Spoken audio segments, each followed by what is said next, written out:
Rupert Murdoch is a very powerful personality and an adventurous and brilliant man. If I had to make a prediction about the phone hacking scandal, it would be a number of people will fall and some may end up in prison, but I think Rupert Murdoch will emerge from it just as able as ever. He's Houdini.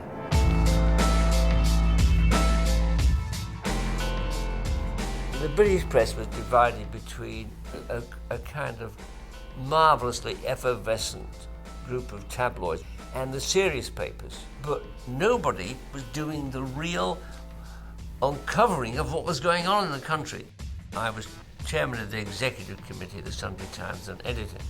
I was determined Sunday Times would become a leading investigative newspaper. I'd also reached a conviction that the truth is what mattered and that no commercial and no political interest should stand in the way of the truth. That would be the antithesis of all that I stood for in journalism. It must be honest, it must be fair. When the Times and Sunday Times went up for sale, the local management preferred to sell the papers to Rupert Murdoch. The record of Rupert Murdoch was comical in the sense he never made a promise he wanted to keep.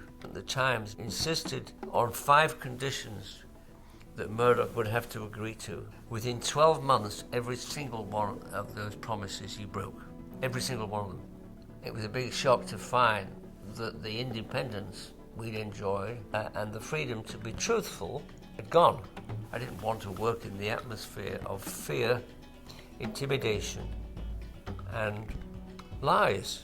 In Good Times, Bad Times, I tell the story of what it's like working with the dominant, impressive, ferocious Mr. Rupert Murdoch. The book is rather like a thriller in a sense, and the echoes of that period are manifest in the phone hacking scandal.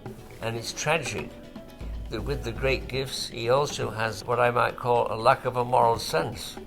You know, the most interesting character in Milton's Paradise Lost is Lucifer.